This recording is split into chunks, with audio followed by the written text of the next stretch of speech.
आइए, जो इस बड़े गिरावट और कमोडिटीज में बड़े उछाल के कुछ अहम कारण हैं वो पहले जान लेते हैं और फिर खबरों वाले स्टॉक्स पर डालेंगे नजर। तो रशिया यूक्रेन, क्या है कुछ अहम अपडेट्स पिछले 2 दिनों के, पिछले कुछ घंटों के, जानते हैं पहले कुशल के साथ और फिर देवांशी से खबरों वाले स्टॉक्स जानेंगे। कुशल, मॉर्निंग, बताएं।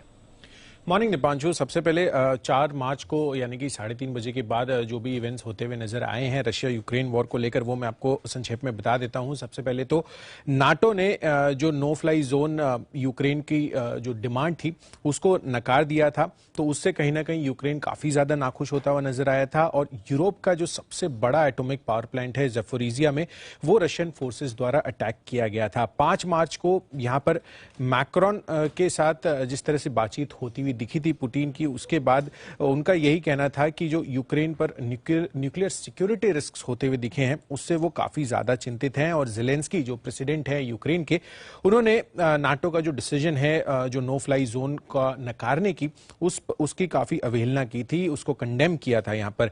साथ ही सीज फायर की जो खबरें आ रही थी कि यहां पर जो मैरियोपोल के रेसिडेंट्स हैं उनको इवैक्यूएशन के लिए रशियन डिफेंस मिनिस्ट्री ने सीज फायर किया था ऐलान, पर उसके बाद कहीं ना कहीं हमने ये देखा कि ये सफल नहीं हो पाया। जो मैरियोपोल के सिविल इवैक्यूएशन का जो एफर्ट्स था वो होता हुआ नहीं दिख रहा था। साथ ही रशियन प्रेसिडेंट व्लादिमीर पुतिन ने ये भी कहा था सैटरडे को कि कोई भी देश अगर नो फ्लाई जोन कहता है यूक्रेन में, तो वो भी इस कॉन्फ्लिक्ट में शामिल होता हुआ नजर आएगा। ये एक बड़ा स्टेटमेंट व्लादिमीर पुतिन की तरफ से आता हुआ दिखा था।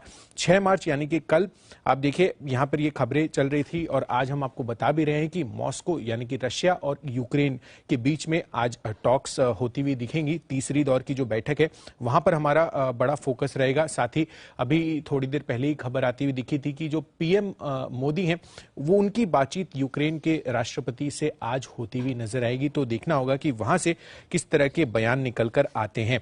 बट डेफिनेटली आप देखिए पिछले 10 दिनों में जिस तरह के हालात बनते हुए दिखे हैं वॉर के बाद, 15 लाख से ज्यादा लोगों ने यूक्रेन से पलायन किया है। यहां से जिस तरह से रशिया का इन्वेजन होता हुआ नजर आया है, तो कहीं ना कहीं इसका इंपैक्ट आप देखिए मध्यस्थता पर भी पहुंचता हुआ नजर आ रहा है, जहां पर फ्रांस के प्रेसिडेंट इमैनुअल मैक्रोन, इनकी लगातार बातचीत हो रही है। साथ ही इजरायल के जो प्रधानमंत्री है उनकी तरफ से भी मध्यस्थता की तरफ एक कदम बढ़ाया जा रहा है, जहां की दोनों देशों के जो राष्ट्रपति हैं उनसे यहां पर बातचीत जारी है।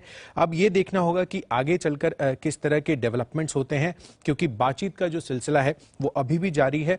पर डेफिनेटली ये देखना होगा कि आगे किस तरह से आता हुआ ये जो मामला है पूरा होता हुआ दिखेगा, क्योंकि यूएस जो है अब ये देख रहा है कि रशिया के जो ऑयल इंपोर्ट्स हैं वहां पर ये बैन लगाते हुए नजर आ सकते हैं। तो इसका इंपैक्ट हमें देखना होगा कि ओवरऑल बाजारों पर आगे चलकर किस तरह से पड़ता है।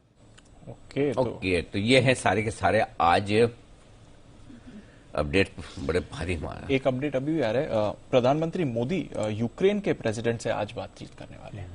ये इंपॉर्टेंट अपडेट आते हुए अभी जब कुशल अपडेट दे रहे थे तभी था। तो भारतीय छात्र जो अटके हुए हैं, कुछ और जो मुद्दे हैं उस पर चर्चा हो सकती है। ठीक बात।